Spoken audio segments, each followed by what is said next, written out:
अस्सलाम वालेकुम दोस्तों, आज एक बहुत ही बेहतरीन वीडियो लेके आई हूँ जिसमें एक जैन धर्म के बहन ने और उसके हस्बैंड ने किस तरह से इस्लाम धर्म को कबूला और इस दौरान क्या क्या मुश्किलात आई उनके ऊपर। दोस्तों ये पूरी कहानी सुनाते सुनाते ये बहन भी रो पड़ी। दोस्तों अगर आप भी इनका कन्वर्ट स्टोरी सुन के जज्बाती हो गए हों तो शेयर करके अल्लाह अकबर कमेंट में जरूर लिख दें। रब्बी शहली सदरी व यसिरली अमरी वहलुल उक़्दतम मिन लिसानी यफ़क़हू क़ौली।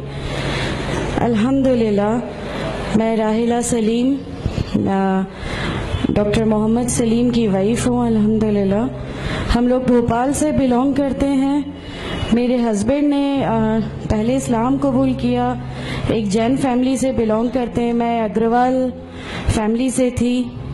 मेरा पुराना नाम मानसी अग्रवाल था और मेरे हस्बैंड ने जब इस्लाम कबूल किया तो मेरे लिए मेरी लाइफ का बहुत एक शॉकिंग इंसिडेंट था। मैंने फर्स्ट टाइम किसी को पहली बार मैंने किसी को नमाज पढ़ते हुए देखा। मैंने अचानक ये अक्सर करके एक पर्टिकुलर टाइम होता था और ये घर से कहीं चले जाते थे और मैं इनसे पूछती थी कि आप कहाँ जाते हैं, तो ये रिप्लाई करते थे this is none of your business, you have to do your job. तो मैं भी खामोश हो जाती थी। बाकी मेरे फादर इन लॉ से अक्सर इनकी डिबेट और सब कुछ हुआ करता था, बट मुझे नहीं समझ में आता था कि ये डिबेट क्या है, ये लोग किस बात पे इतना ज़्यादा मतलब इनका डिबेट इतना एग्रेसिव मूवमेंट्स पे कैसे आ जाता है। तो बाकी फिर एक धीरे धीरे जब मुझे ये इस्लाम के पहले तो ये लोग नहीं बताए, बट फर्स्ट टाइम जब मैंने इनका फजर की नमाज थी और अचानक मेरी नींद खुली और मैंने इनको नमाज पढ़ते हुए देखा। मैंने इनसे पूछा कि आप क्या नमाज पढ़ रहे हैं, क्योंकि सिर्फ टेलीविज़न पे देखा था कि हाँ ऐसे जो करते हैं वो नमाज के एक्शंस हैं। मैंने इनसे पूछा कि आप नमाज पढ़ रहे हैं, इन्होंने कहा कि हाँ मैं नमाज पढ़ रहा हूँ।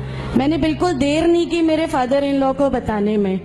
मैं रूम से बाहर निकल के और मैंने सबसे पहले उनको बताया कि पापा जी आज ही इनको मैंने नमाज पढ़ते हुए देखा।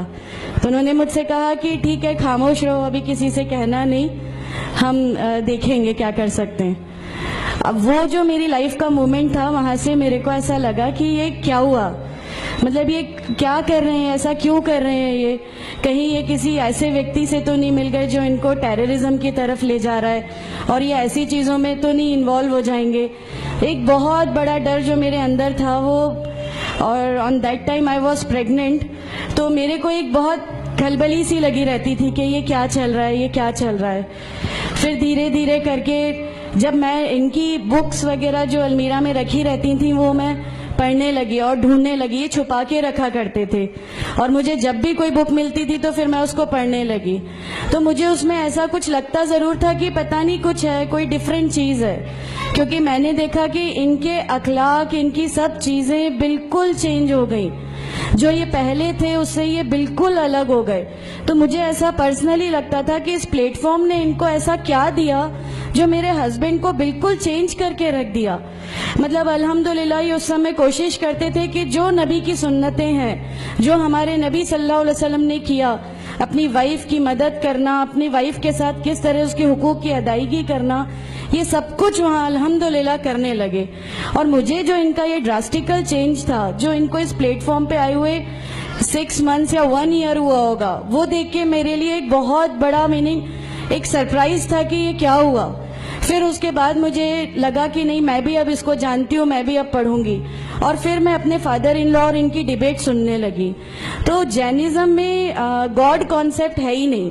हर वो व्यक्ति जो बहुत ज़्यादा इल्म हासिल कर लेता है, बहुत ज़्यादा नॉलेज हासिल कर लेता है, तो वो एक लिमिट पर आकर नऊजुबिल्लाह गॉड का वो मुकाम हासिल कर लेता है और लोग उसी की फिर पूजा करने लगते हैं, उसी की वर्शिप करने लगते हैं। तो मेरे दिमाग में, मैं अग्रवाल फैमिली से थी, तो मेरे दिमाग में था कि नहीं, हमारे जो भगवान है वो 3-4 हाथ वाले हैं, इनका क्या एक ही गॉड है जिसको जाके आपको पूजना है। तो नहीं, मैं इनसे तो कुछ नहीं मांगूंगी, 3-4 हाथ वाले भगवान ही होते हैं, ये नहीं कुछ वो ऐसा रखते।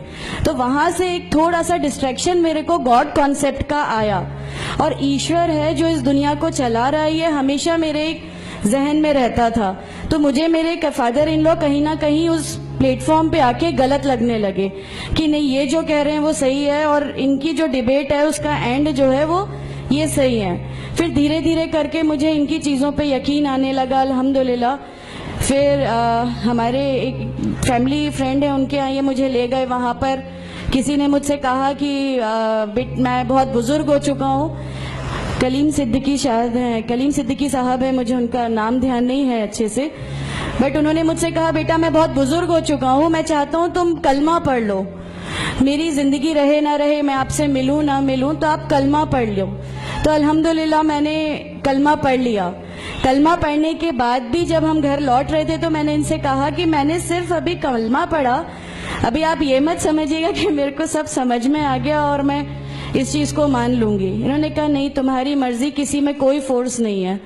تو الحمدللہ اللہ تعالیٰ کا احسان ہے، اس کلمے کی طاقت تھی. اور یہ ہمیشہ کہتے تھے تمہیں کوئی دعا مانگنی ہے تو تہجد میں مانگا کرو.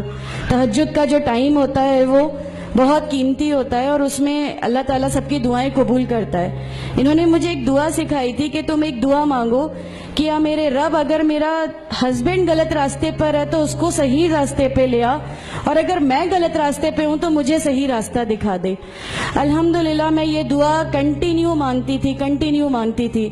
ایک بار میری نیند الحمدللہ تہجد میں کھلی اور بس میں نارمل جیسے ایک دھیان کرتے ہیں ویسا میں بیٹھ گئی اور اپنے آپ اچانک دل چاہا کہ بس سجدہ کروں.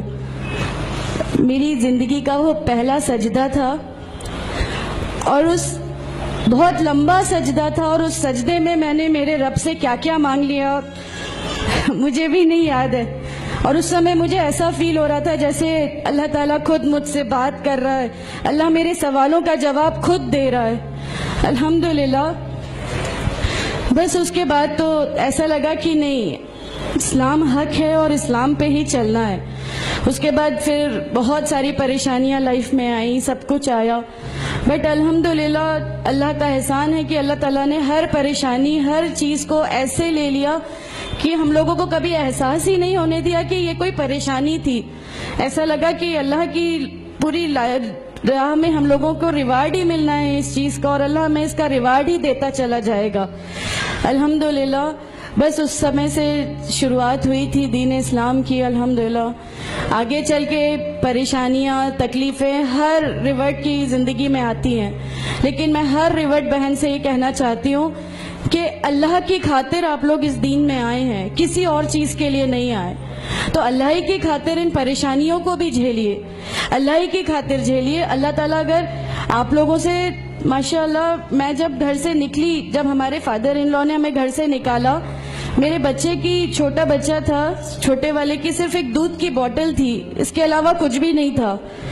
میں جاب کرتی تھی، میں نے اپنے چھوٹے بیٹے کو ماں کے یہاں چھوڑ کے جایا کرتی تھی.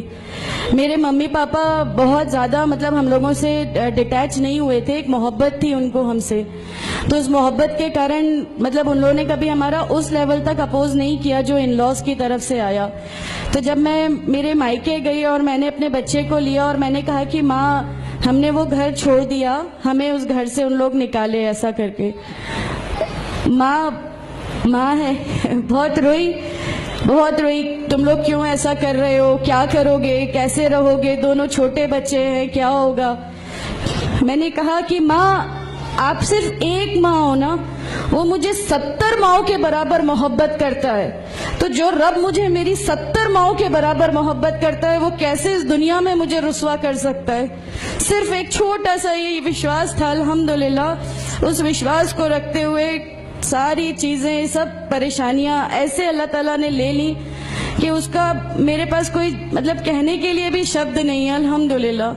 اور میں آپ لوگوں سے سب سے گزارش کرتی ہوں، اور اگر اللہ نے مجھے آپ لوگوں کی ایک ایسی بہن بنا دیا جو آپ کی پریشانیاں، آپ کی ہر اس میں، ہمارا گھر، ہماری سب کچھ الحمدللہ آپ کے لیے ہے، کیونکہ ہم لوگ ٹھان کے بیٹھے ہیں ہمارا جینا مرنا، ہماری نمازیں، ہمارا سب کچھ صرف اللہ کے لیے ہے، اور یہی لے کے ہم کو جانا ہے. کوئی جواب ہمیں نہیں ملے گی. السلام علیکم ورحمۃ اللہ وبرکاتہ. سبحان اللہ والحمد للہ.